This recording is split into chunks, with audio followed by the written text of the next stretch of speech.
Hello guys, Tirupati నుంచి మీ అందరికీ నా నమస్కారాలు. సో మనమైతే తిరుపతికి అయితే వచ్చేసాం. విష్ణు నివాసంలో కాకుండా దగ్గరలో ఒక రూమ్ అయితే తీసుకున్న ఫ్రెష్ అప్ అవడానికి 150 తీసుకున్నారు. ఇక్కడ రష్ ఉందంటే సో మనకైతే బయట ఇది కనిపించింది. ఇది ఏపీఎస్ఆర్టీసీ వాళ్ళది, near by temples tour.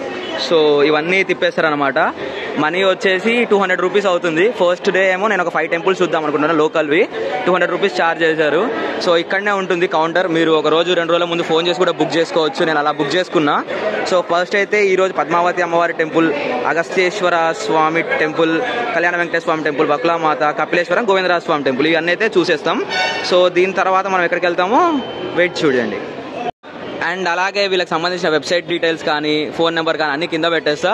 So 1 by 1 ఇవైతే ఒక 5 టెంపుల్స్ ఉన్నాయి. అండ్ కొండపైన వెంకటేశ్వర స్వామి టెంపుల్, జపాలి టెంపుల్ అయిపోతుంది. కుదిరితే రేపు గంగమ్మ తల్లి టెంపుల్ మార్నింగ్ చూసుకుందాం. ఇవన్నీ కాకుండా మళ్ళీ రిటర్న్ వచ్చేటప్పుడు ఈ సెకండ్ ప్యాకేజ్ టూర్ ఉంది కదా, సందర్శించు ఆలయాలని కింద ఒకటి ఉంది కదా, ఈ 7 టెంపుల్స్ చూస్తాను. సో ఇవైతే ప్లాన్లో ఉన్నాయి. ఇక్కడ రకరకాల కస్టమైజబుల్ టూర్స్ కూడా ఉన్నాయి. సో బయట క్యాబ్లకు అంత పెట్టిపోయే వాళ్ళు ఇక్కడ గైడ్తో పాటు వస్తారంట. చూద్దాం ఎలా ఉంటుంది experience.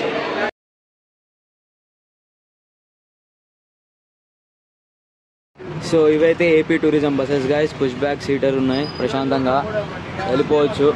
So this is the bus. ఇలా ఉంటుంది బస్ అయితే మొత్తం. సో మనం ఇలా అయితే ఫస్ట్ టెంపుల్ ఏదో కూడా తెలీదు. లెట్స్ సీ ఎక్కడికైతే వెళ్తామో అక్కడికి వెళ్దాం. తిరుపతి అయితే చాలా బాగుంది గైస్, చాలా క్లీన్గా ఉంది. అప్పుడెప్పుడు మైసూరు, వైజాగ్ క్లీన్గా ఉన్నాయన్న కదా, లేదు తిరుపతి ఇంకా బాగుంది. సో మనమైతే ఇలానే వెళ్ళిపోదాం. ఫస్ట్ వచ్చేసి పద్మావతి దేవి టెంపుల్. ఇక్కడ పద్మ సరోవరం ఉంది. ఫోన్స్ అయితే అలో లేవు. మనం ఏదో చెప్పి ఇక్కడ వరకు అయితే తెచ్చాం. ఎక్కడైనా పెట్టేసేయాలి, ఆ పని అయితే చేద్దాం. సో దర్శనానికి అయితే వెళ్దాం. సో వీళ్ళతో పాటు వస్తే అడ్వాంటేజ్ ఏంటంటే గైడ్ సార్ ఉంటారు కదా, ఆయనతో పాటు వెళ్ళిపోతే మనకు 20-30 మినిట్స్ దర్శనం అయిపోద్ది. అదే మెయిన్ అడ్వాంటేజ్. సో మనమైతే వెళ్ళిపోదాం. అండ్ తిరుచానూరులో లడ్డు చాలా ఫేమస్ అండి. కొండపైన కంటే కొండ కింద ఇంకోలాగా ఉంటుంది లడ్డు. ఎప్పుడు ట్రై చేయని వాళ్ళు ట్రై చేయండి. సో దట్స్ ఇట్ గైస్, లోపలికి అయితే వెళ్ళిపోదాం. సో మనకు అక్కడి నుంచి 10 minutes 15 minutes డ్రైవ్ పట్టింది. బకులామాత టెంపుల్కి వచ్చేసాం. బకులామాత అంటే ఎవరో కాదండి, వెంకటేశ్వర వారి అమ్మవారు, ఆ అమ్మగారు. సో ఇదైతే కొత్తగా రెనోవేట్ చేశారంటే టెంపుల్, ఇదంతా కొత్తగా కట్టారు. అండ్ ఈ ఆర్చ్ ఉంది కదా, ఈ ఆర్చ్ పక్కనే మీకు ద్రౌపది ధర్మరాజు దేవస్థానం అని ఉంది. నాకు చాలా షాకింగ్ ఉంది.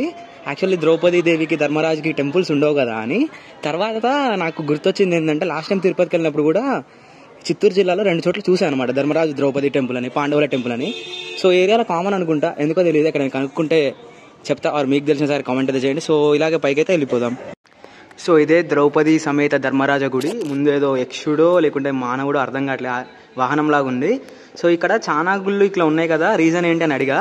ఇక్కడ ఎవరికైతే తెలియదు అని అన్నారు. ఇక్కడ ఒక ఆయన కనిపిస్తారు, తిరుపతి లోకల్ ఆయన కాదు. సో మీరే ఎవరైనా తిరుపతి నుంచి ఎవరైనా చూస్తున్నట్లే కామెంట్ చేయండి, ఎందుకు ఈ ఏరియాలో ఇట్లా ఎన్ని గుళ్ళు ఉన్నాయో. సో మనమైతే ఇది కూడా అయిపోయింది, మనమైతే ఇలా బయటకైతే వెళ్ళిపోదాం. సో బస్సు స్టార్ట్ అయిపోతుంది. నెక్స్ట్ టెంపుల్కి అయితే జంప్. మనం వచ్చిన 3rd టెంపుల్ అగస్తేశ్వర స్వామి వారి దేవాలయం. అగస్త మహాముని ప్రతిష్ఠించిన లింగం అన్నమాట ఇది. సో ఇది సువర్ణముఖి నది ఒడ్డున తొండవాడ అనే ఊరిలో ఉంది. బకులామాత టెంపుల్కి 5 కిలోమీటర్ల దూరంలో ఉంది. అయితే ఇక్కడ ఏనుగులు తొండములతో వాటర్ పోస్తుంటాయని ఇలా తొండవాడ అని పేరు వచ్చింది. గజశాల ఉంటుండే అంటే పూర్వం ఇక్కడ రాజులది. సో అందుకే తొండవాడ అని పేరు వచ్చింది. సో నది అటువైపు ఉంటుంది, తర్వాత చూపిస్తాను. ఫస్ట్ అయితే దర్శనానికి వెళ్ళిపోదాం. ఇక్కడ టెంపుల్ కి సైడ్ లోనే ఇక్కడ సువర్ణముఖి నది ఉంది. సువర్ణముఖి నది అంటే ఏదో కదా, కాళహస్తిలో మనకు ప్రవేశిస్తుంది కదా, సేమ్ నది. సో ఎండాకాలం కాబట్టి మొత్తము తగ్గిపోయింది నది అయితే. అండ్ సేమ్ ఇక్కడనే 12:40 కలా 12:30 12:40 కలా అన్నదానం కూడా ఉంటుంది. మీరు ఒకవేళ కావాలంటే బకులామాత టెంపుల్ దగ్గర అయితే ఉండదండి. మధ్యాహ్నం పూట ఇక్కడికి వచ్చేటట్టు ప్లాన్ చేసుకోండి. ఇప్పుడు మాకు 11 అయిపోతుంది కాబట్టి మేము వెళ్ళిపోతున్నాము. మీరు ఒకవేళ ప్లాన్ చేసుకోవాలంటే కరెక్ట్గా ప్లాన్ చేసుకోండి. ఈవెన్ ఇక్కడ చాలా ఫ్రెష్గా ఎప్పటికప్పుడు చేస్తారు అని అన్నారు, బాగుంటుందని చెప్పారు. అండ్ లోపల మజ్జిగ కూడా ఇచ్చారు, తాగేసి దండం పెట్టేసుకున్నాం. చాలా బాగుంది టెంపుల్ అయితే. లోపల పాత టెంపుల్ లాగా ఉంది. దర్శనం బాగైంది, ఎవరు రష్ ఏం లేదు, ప్రశాంతంగా వచ్చే కూర్చోవచ్చు కూడా, కూర్చోండి. సో మనమైతే నెక్స్ట్ వేరే టెంపుల్కి వెళ్ళిపోతున్నాం. మనమైతే వచ్చేసాం కళ్యాణ వెంకటేశ్వర స్వామి టెంపుల్, శ్రీనివాస మంగాపురం. లోపల రికార్డింగ్ అలో చేయలేదు, బయట నుంచి తీశాను. సో ఇక్కడ స్వామివారు అమ్మవారు పెళ్ళైన ప్రదేశం అండి. చాలా బాగుంది టెంపుల్. పైన కొండపైన ఎలా ఉంటారో అలానే ఉంటారు. ఇక్కడ కళ్యాణం కాని వారికి అది కంకణం కూడా ఇస్తారంటే అదే స్పెషాలిటీ అంటండి. సో చాలా బాగుంది. దర్శనం కూడా పెద్దగా ఏం టైం పట్టదు, 10-15 నిమిషాలు పడుతుంది. అండ్ ఇక్కడ ఆపం చాలా ఫేమస్ అండి, ప్రసాదంగా ఆపం ఇస్తారు, కొనుక్కోవచ్చు, చాలా చోట్ల దొరకదు. దర్శనం అయితే బాగైంది. ఇది కూడా కంపల్సరీ మీ లిస్ట్లో ఉంది. సో ప్యాకేజ్ టూర్లో ఇది మన 5th టెంపుల్, లాస్ట్ టెంపుల్ అండి. సో 6th టెంపుల్ వచ్చేసి గోవిందరాజ స్వామి టెంపుల్. అక్కడ డైరెక్ట్ డ్రాప్ ఉంటుంది, బట్ ఆ టైంకి టెంపుల్ రష్ ఎక్కువ ఉంటుంది, ఎండ ఎక్కువ ఉంది, బట్ క్లోజ్ చేస్తారో తెలీదు. సో అందుకే మనం అది ప్లాన్ చేసుకోలేదు, రేపు పొద్దున వెళ్తాం. సో ఇదైతే 5th టెంపుల్, కపిలేశ్వర స్వామి టెంపుల్. కపిల తీర్థం కూడా ఉంటుంది ఇక్కడ, ఎండాకాలంగా ఉందో లేదో తెలియదు. కపిల మహర్షి ప్రతిష్ఠించిన లింగం అన్నమాట ఇది. సో లోపలైతే అలా ఉంటుంది, లోపలికైతే తీసుకెళ్దాం ఫోన్ అయితే. ఇది కపిల తీర్థం గుండం ఉంది. సో ఇది మెయిన్. సో ఇది కాకుండా ఇక్కడేమో లక్ష్మీనారాయణ టెంపుల్ ఉంటుంది, అండ్ ఇక్కడ నరసింహస్వామి టెంపుల్ ఉంటుంది, ఇక్కడ కపిలేశ్వర స్వామి టెంపుల్ శివుంది. సో ఈ గుహ టెంపుల్ కొత్తగా కట్టారు ఇక్కడ. అంటే ఒకప్పుడు నరసింహస్వామి మూర్తి ఉండేది, ఇప్పుడు కొత్తగా టెంపుల్ లాగా కట్టారు. ఒకప్పుడైతే ఇక్కడ ఫుల్ వాటర్, అంటే రైనీ సీజన్లో అయితే మీరు కనీసం నిలబడలేదు, అంత వాటర్ ఉంటాయి. ఇప్పుడైతే ఏం లేదు ఎండాకాలం వల్ల. సో మనమైతే ఇంకా అయిపోయింది, 5 టెంపుల్స్ అయితే అయిపోయినాయి. గోవిందరాజ స్వామి టెంపుల్ దగ్గర బస్ దిగేసి కొత్త బస్ పట్టుకొని తిరుపతికి ఎక్కేద్దాం, కుదిరితే జపాలి, దాని తర్వాత స్వామివారి దర్శనం. That's it. నేనైతే కపిలతీర్థం దగ్గర ర్యాపిడో బుక్ చేసుకుని అలిపిరి సర్కిల్కి అయితే వెళ్ళాను. అక్కడ బస్ తీసుకున్నాను, 110 రూపీస్ పట్టింది అనమాట. సో కొండపైన అయితే వదిలిపెడతారు. ఏసీ బస్ ఉంది, నాన్ ఏసీ నేను వెళ్ళినప్పుడు లేదు. సో ఒక 40 మినిట్స్ అటు ఇటుగా పట్టిందండి. చాలా బాగుంది జర్నీ అయితే ఘాట్ రోడ్లో ఏసీ బస్లో. మేమైతే ఫస్ట్ ఇక్కడికి వెళ్ళాక క్యాష్ తీసుకోవాలి. ఫస్ట్ ఇక్కడ క్యాష్ తీసేసుకుందాం, జిరాక్స్ తీసుకోవాలి, ఆధార్ కార్డ్ అండ్ దర్శనం టికెట్ తీసేసుకుందాం. అండ్ ముందుకు వెళ్తే తరిగొండ వెంగమాంబ అన్న కేంద్రం ఉంటుంది, అక్కడికి వెళ్ళి లంచ్ చేసేద్దాం. టైం ఒకవేళ సెట్ అయ్యేటట్టు ఉంటే చెప్పాలి, లేకుంటే చెప్పాలి స్కిప్ అండి. వరాహస్వామి టెంపుల్ అవి ఇవి చూసుకొని వెళ్ళిపోదాం. సో ఈరోజు అయితే ఫ్రీ దర్శనానికి అయితే 24 గంటల దాకా పడుతుందని టాక్. వేరే ఫ్రెండ్స్ వెళ్ళారు, నాకు ఎంత టైం పడుతుందో, ఎన్నింటికి వస్తాను ఏమో, అంతా వెంకటేశ్వర స్వామి చేతిలోనే ఉంది, మన చేతిలో ఏముందిలేండి. అలా నడుచుకుంటూ వెళ్ళిపోదాం. So this is our OTD outfit of the day. Okay, punch ఏదో అలా కట్టేసాం, రాదు కాబట్టి. మొత్తం మీద మాధవం గెస్ట్ హౌస్లో లాకర్ అయితే దొరికింది, పెట్టేసి ఫ్రెష్ అప్ అయిపోయి మొహం కడుక్కొని స్టార్ట్ అయిపోయా. ఇంకా నడుచుకుంటే వెళ్తా. 4 o'clock అన్నప్రసాదం క్లోజ్, కుదిరితే తినేస్తా, లేకుండా బయట ఏమైనా తినేస్తా. జపాలీకి ఇష్యూ ఏంటంటే సపరేట్గా బస్సెస్ పోవు, లైక్ వెళ్ళే బస్సెస్ కూడా ఫ్రీక్వెన్సీ సరిగ్గా లేదు.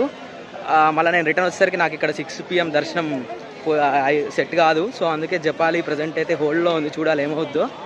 సో వెంకటేశ్వర స్వామి టెంపుల్కి అయితే వెళ్తున్నా. అండ్ మా ఫ్రెండ్స్ ఇక్కడనే 2-3 ఈడనే ఉన్నారు, వాళ్ళు చెప్పారు అదే మాధవంలో ఖాళీగా ఉన్నాయి, లాకర్స్ ఉన్నాయని చెప్తే మొత్తం మీద అటు ఇటు తిరిగి వాళ్ళ పుణ్యమా అని వెళ్ళిపోయా. So that's it. మనమైతే ఇంకా నడుచుకుంటూ వెళ్ళి తినేసి వెళ్ళిపోదాం. ATO సర్కిల్, ATC సర్కిల్ దగ్గరనే వచ్చింది మనది. సో అక్కడికి వెళ్ళి రిపోర్ట్ చేయాలి, 6 PM అన్నారు.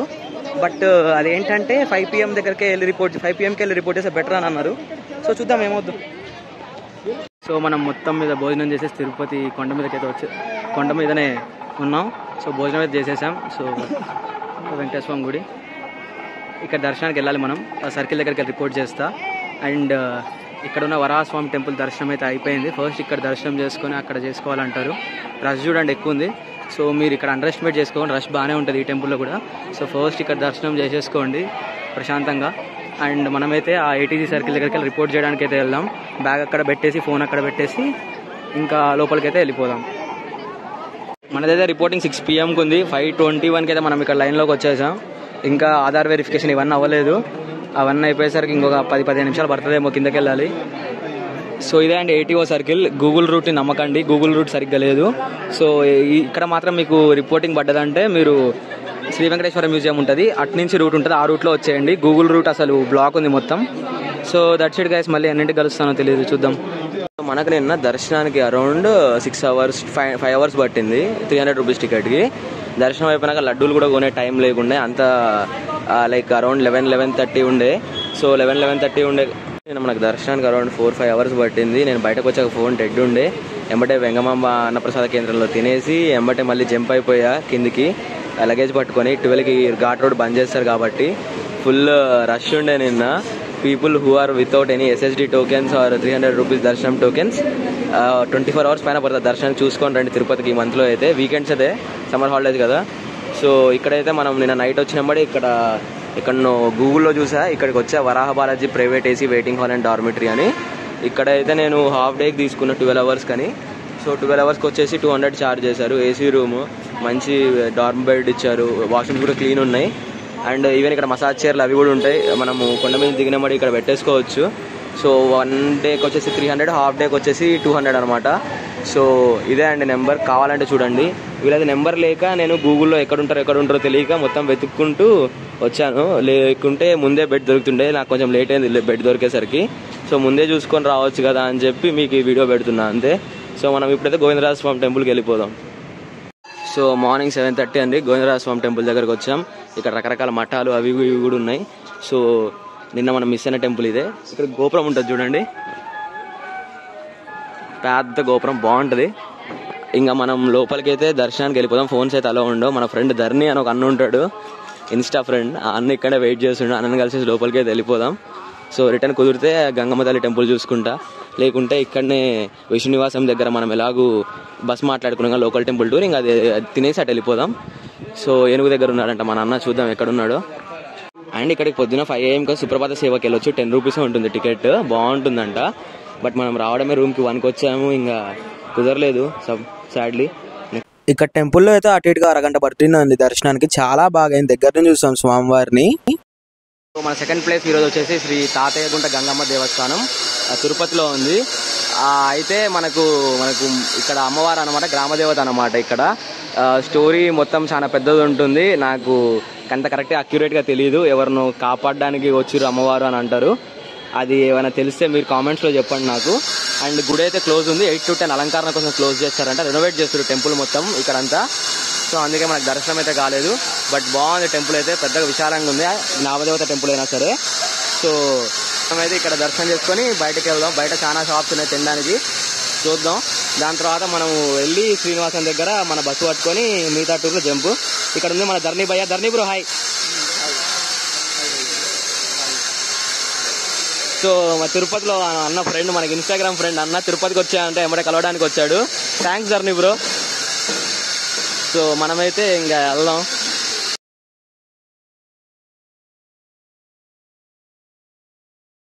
సో మనమైతే తిరుపతికి ఒక 30-35 కిలోమీటర్ దూరం నగరిలో ఉన్న కరియమాణిక్య స్వామి దేవాలయంకి అయితే వచ్చాం. కరి అంటే ఏనుగు అండి, ఏనుగుని కాపాడిన స్వామి అని అర్థం. సో గజేంద్ర మోక్షం ఇక్కడనే జరిగిందని అన్నారు అయ్యగారు. సో ఇక్కడ అదేం లేదు, గజేంద్ర మోక్షం ఏం జరిగిందండి ఎలా అండి అని అడిగితే, ఇక్కడికి ఒక 10 ఫర్లాంగ్ల దూరంలో తిరుత్తనికి వెళ్ళే రూట్లో కుశస్థలి నది ఉందండి, అక్కడనే జరిగింది. దాని తర్వాత ఇక్కడ వెలిసారు స్వామివారు అమ్మవారి సమేతంగా అని. సో ఎప్పుడెప్పుడో జరిగిన గజేంద్ర మోక్షం చాలా సంవత్సరాల క్రితం భాగవతంలో ఉన్న గజేంద్ర మోక్షం ఇక్కడనే జరిగిందంట. అసలు ఇది తిరుపతిలో ఉందని నాకు తెలియదు, అక్కడ అయ్యగారు చెప్పేసరికి నేను షాక్లో ఉన్నా. చాలా బాగుందండి టెంపుల్, చిన్నగా ఉంది, ప్రశాంతంగా దర్శనం కూడా చేయించుకోవచ్చు మీరు. దర్శనం కూడా చాలా బాగైంది, మేము తప్ప ఎవ్వరం లేము. సో ఇది చాలా మంది మిస్ అవుతుంటారు, చాలా మందికి తెలియదు కూడా. సో ఇదే.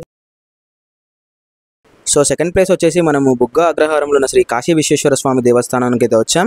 లోపల అయితే సేమ్ కాశీలో ఉన్నట్లే విశాలాక్షిదేవి, అన్నపూర్ణదేవి, భైరవుడు, వీరభద్రస్వామి, విశ్వేశ్వర స్వామి, బిందు మాధవుడు. అబ్బో, కాశీలో ఎలాంటి క్షేత్రాలు, ఆ కాశీ క్షేత్రంలో ఎలాంటి దేవాలయాలునే అన్ని దేవాలయాలు ఉన్నాయండి. నేను షాక్ అయ్యా అసలు. అండ్ ఇందాక నేను కుశస్థలి నది అని చెప్పాను కదా, ఆ నది ఇక్కడ కూడా ఉంది, కొంచెం ముందుకెళ్ళి చూపిస్తాను. అలాగే కాశీలో ఉన్న దేవతామూర్తులు అన్నీ ఉన్నాయండి ఈ అగ్రహారంలో. అసలు ఈ తిరుపతి దగ్గరలోనే ఇంత మంచి ప్లేస్ అని నేను ఎక్స్పెక్ట్ చేయలేదు, షాక్ అయ్యా నేను. ఇదే అండి ఆ కుశస్థలి నది, గజేంద్ర మోక్షం జరిగింది ఈ నది దగ్గరనే అండి. సో లోపలైతే చాలా బాగుంది, వెళ్ళండి. అండ్ మన థర్డ్ ప్లేస్ వచ్చేసరికి పల్లికొండేశ్వర స్వామి టెంపుల్, సురుట్టుపల్లి అండి ఇది. సో ఇక్కడైతే స్వామివారు మనకు హలాహలం మింగిన తర్వాత గొంతులోకి పోకుండా ఉండడానికి అమ్మవారు స్వామివారి మెడని ఇలా పట్టేసుకున్నట్లు ఉంటుందండి విగ్రహం. శివుడు పడుకున్న భంగిమలో ఉంటుంది విగ్రహం. అది శివుడు విగ్రహాలు ఉండడం చాలా అరుదు కదండి. ఇక్కడ శివుడి విగ్రహం ఉంటుంది, లింగాకారం కాకుండా. అండ్ ఈ టెంపుల్లో మొత్తం తమిళ్లో కూడా రాసి ఉంటుందండి. అండ్ చాలా బాగా అయింది దర్శనం అయితే. లోపల దక్షిణామూర్తి ఉన్నారు, మరకతాంబిక అమ్మవారు కూడా ఉన్నారు. ఇక్కడ పూజలు రెగ్యులర్గా అవుతుంటాయంట. ప్రదోష నంది పూజ అని అక్కడ తీర్థం కూడా అమ్ముతున్నారు. నందికి ప్రదోష వేళలో చేసిన అభిషేక తీర్థం అవి ఇవి కూడా అమ్ముతున్నారు. చాలా బాగా అయిందండి దర్శనము. ఒక కొత్త ఎక్స్పీరియన్స్ అండి శివుడిని విగ్రహ రూపంలో అంత దగ్గర నుంచి చూడడం నాకైతే. ఇది తిరుపతికి అరౌండ్ ఒక 40-50 కిలోమీటర్స్ దూరంలో ఉండుండొచ్చు నాకు తెలిసి. లైక్ ఇక్కడ మొత్తం తమిళ్ కల్చర్ ఉందండి. ఇక్కడ టెంపుల్ స్టైల్ కానీ, అక్కడ లోపల ఉన్న శాసనాలు కొన్ని కానీ మొత్తం తమిళనాడు టైప్లో ఉన్నాయి. అండ్ పులిహోర వడ లడ్డు కూడా చాలా బాగున్నాయి, మిస్ అవ్వకండి, బెల్లం లడ్డు అది. అండ్ ఇక్కడ చిన్న చిన్న షాప్స్ కూడా ఉన్నాయి. ఇందాక టెంపుల్స్ దగ్గర పెద్ద షాప్స్ ఏమైనా చిన్న చిన్న షాపింగ్ కానీ, కలెక్టబుల్స్ కానీ. అండ్ ఇక్కడ అన్నప్రసాదం కూడా ప్రొవైడ్ చేస్తున్నారండి. అక్కడ అన్నదాన భవనం కూడా ఉంది. సో మధ్యాహ్నం టైంలో వచ్చేటట్టు ప్లాన్ చేసుకోండి. మన భారతదేశంలో మత్స్యావతారం మూర్తికి చాలా తక్కువ దేవాలయాలు ఉన్నాయి. అందులో మొదటిది అండ్ చాలా ఇంపార్టెంట్ టెంపుల్ అండి ఇది, వేదనారాయణ స్వామి టెంపుల్. స్వామివారు మత్స్య రూపంలో ఉంటారనమాట ఇక్కడ.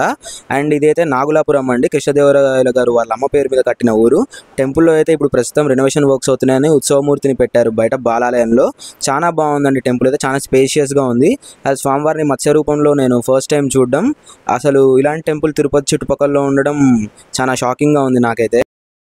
సో మనమైతే వచ్చేసాం నారాయణవరంలో ఉన్న శ్రీ కళ్యాణ వెంకటేశ్వర స్వామి టెంపుల్. ఏంటి నిన్న కళ్యాణ వెంకటేశ్వర స్వామి టెంపుల్ అని శ్రీనివాస మంగాపురం చూపించావు అని అంటారా?